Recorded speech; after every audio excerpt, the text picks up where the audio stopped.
Dream has officially started his new era with Minecraft Manhunt 2, and the result was underwhelming. Now, some of you may know me as the #1 Dream Glazer, and even I can see through Dream's faults. This video won't be me bashing Dream, it will also be me diving into every little detail of his latest video and discussing what worked and what didn't. This video will be formatted into 3 chapters: things to note, the pros and the cons. Let's begin with the things to note section. Now, I have seen a lot of negative views around Dream's latest video, and I need to right off the bat remind you all that this is the start of the new series. It wasn't going to be perfect. There was always going to be problems, and well, that's what has occurred. I like to compare this to Dream's first few Manhunt videos. The idea was new and exciting, but if you go back to those first few Manhunts, it was nothing like the final result we ended up seeing later down the line. Think of the first Titan video, almost like a movie test screening. We as a community can give Dream feedback on what we liked and what we think Dream should change in future Titan takedown videos. I'm going to go in depth as to the official rules of Manhunt 2, as I'm sure a lot of you missed them in the video. Instantly, we are told that the Titan is and will, for the foreseeable future, remain anonymous. This is to build suspense as to who it could be, as later in the series, it will be revealed who the Titan is. Dream has also told us it is a creator and friend of Dream's, so the chances we know the Titan is really high. I will say that whoever the Titan is, they are truly skilled at being the Titan, as they were pulling off crazy moves and hitting every single shot on Dream. This leads me to believe the Titan is somebody who was heavily involved in the building of the rig Dream made over the last year. This is because they knew every single ability the Titan had to perfection. What I'm trying to say is this isn't some random off the street. This is somebody who understands the technology to a T. Something else to note is this series has identical rules to the original Manhunt series, that being Dream must beat the game whilst being hunted down. Let's now go into extreme detail and discuss every little thing you need to know about the Titan. First of all, the Titan will be electrocuted whenever they take damage. This was clearly inspired from the infamous George Not Found videos where he was shocked in real life from taking damage in Minecraft. We unfortunately didn't get to see this in action in the video, as Dream barely even got a single hit on the Titan. Next thing to note is the Titan can have parts of their body amputated. Dream showed in the behind the scenes footage him slicing off the Titan's leg. This means that the Titan has to hop on one leg until the amputated leg regenerates over time.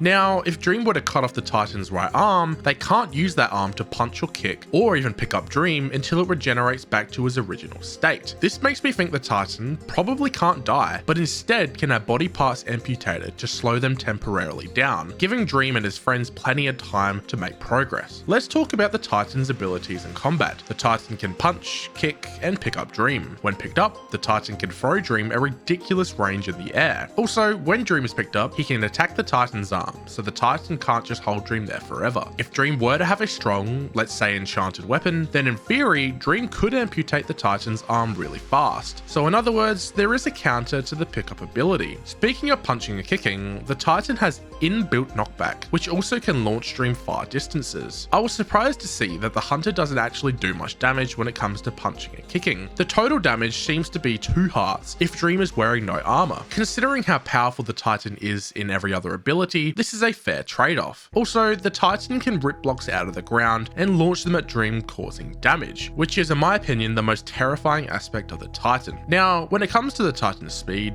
it is pretty fast. When the Titan is just simply walking, it seems to be making way more distance than Dream does when he is running at full speed. This is something I go into more detail with in the cons section of this video. The Titan can jump somewhat high, and their speed is lowered when traveling through water, as expected. Another addition Dream added was both Dream and the Titan cannot hear each other when there is blocks in between them, which is essentially proximity chat. It is now time for the pros chapter, and I won't lie to you all, it is short. It is unfortunate to say, but the cons simply outweigh the pros. But nevertheless, I will go over all the pros of Dream's new series. Firstly, I want to point out how much I love the Titan's abilities. Each move the Titan can pull off is so creative and awesome. My favorite is easily Dream being punted like a football all the way up the mountain. Although overpowered, the Titan's abilities are truly incredible. Now, let's talk about the atmosphere of the video. It was just like Manhunt. Intense, loud, and it even had you on the edge of your seat. It was perfect. As per usual, Dream chooses, or in this case, makes the perfect music for the scenario he is in. If you close your eyes and listen to the video, you would think it is just an ordinary manhunt. The final pro from the video is the shaders and distant horizons mod. I think the shaders are perfect, simply due to them not being too overwhelming. They are super close to vanilla Minecraft while making the world just look a little more lively. And of course, distant horizons is just such a cool mod. It actually makes the world of Minecraft look like real life. Well, I did warn you all that the pros section was short, but this doesn't mean I'm hating. I'm a fan of Dreams and I want to see this series succeed. If anything, I hope Dream is watching this video and can listen to what I have to say, as I truly do believe if he fixes all of these problems I'm about to list, the future of this series could be beautiful. The first con of this list was the Titan's voice changer. It was so hard to understand what the Titan was saying, especially with the intense chase music being blasted into our ears. Unless it is a creator we know by voice and Dream truly doesn't want their identity revealed, then just remove it, Dream. This leads me into the next con, that being the fact the Titan is anonymous. An underlooked part of Dream's older videos were how much Dream's friends added to the viewer's experience through just talking with each other. George losing his mind when Dream would target him.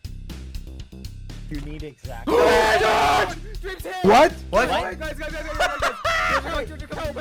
Sapnap and Dream always being super competitive. Hey, look at this, I'm gonna die! Cheer. No, that's not fair, that's not fair! All is fair in war, Sapnap!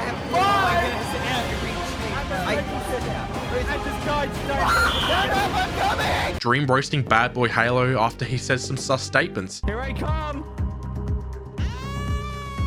No, come to my hole. Come in my hole, Bad.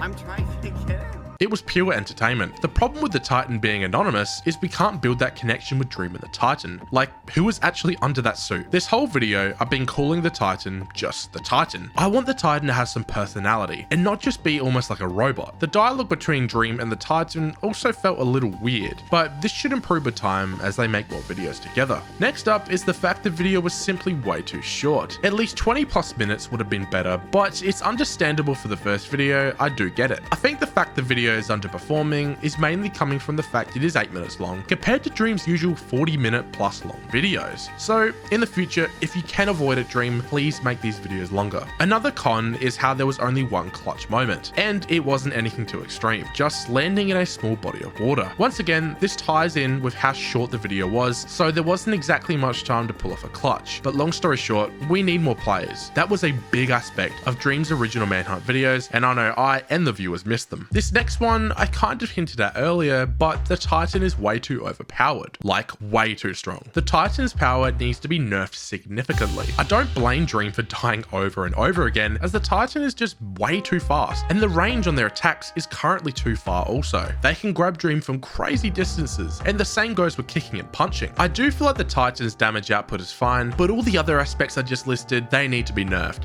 hard, especially the speed. The Titan's speed should be slightly slower than Dream's, so he has even a chance to get away. One more way to combat the speed is to just give Dream a 5-minute head start at the beginning of the manhunt. It seems unfair to the Titan, but it could work pretty well. Oh, and also, I don't understand how Dream is going to use swords and axes on the Titan. Due to the Titan's knockback ability, Dream would barely even be able to get a single hit in. It feels like only bows and crossbows are the best ways to attack the Titan, at least for now. If the Titan's hitbox was increased, that could mean Dream and the future speedrunners wouldn't have to get so close to the Titan just to make a single hit. I don't know if anyone else here agrees, but this felt like it was directed by Mr. Beast. In other words, I felt a bit of Mr. Beastification throughout the video, which is a common term used on YouTube videos these days. The quick cuts not letting the scenes play out longer, the random voiceovers Dream would put in there, the fact you could tell Dream was forcing dialogue to not cause awkward silence, it just felt kind of fake and not the authentic version of Dream we've seen in the past. If Dream just lets scenes play out for longer, it would feel more like the old days. Also, the voiceovers were a little jarring. Dream's older manhunts didn't need voiceovers as the story kind of told itself through the gameplay, but I do think Dream could improve on the voiceovers, and I'm keen to see him try again. And with the forced dialogue, this should be improved when a new speedrunner is added. You see, Dream never really had to do the talking in the OG manhunts. This is because the hunters did through roasting each other and coming up with game plans to take down Dream. I actually think the reason Dream's Minecraft skills were a little off this video came down to the fact he had to fill the silence with almost scripted like dialogue. This meant he couldn't hardcore focus like he could in the original Manhunt series. And speaking of his Minecraft skills being, let's just say, not so peak Manhunt Dream, this is the next con. I know it's been a long time since the 2021 days, but Dream needs to lock in and get grinding. I want to see Dream's old skills come back. His near perfect parkour when under pressure, his amazing axe and shield combat skills. I know the old Dream is in there. You just gotta find that spark again. This problem will be slightly fixed once hopefully Sapnap becomes the second speedrunner. Coming up next is proximity chat. I just straight up didn't like it. I feel like it doesn't work in Manhunts as there is a long period of time where Dream and the Titan won't be near each other in the future, which will make the video even more silent. Just remove it now, Dream. It's for the best. The final con is minor,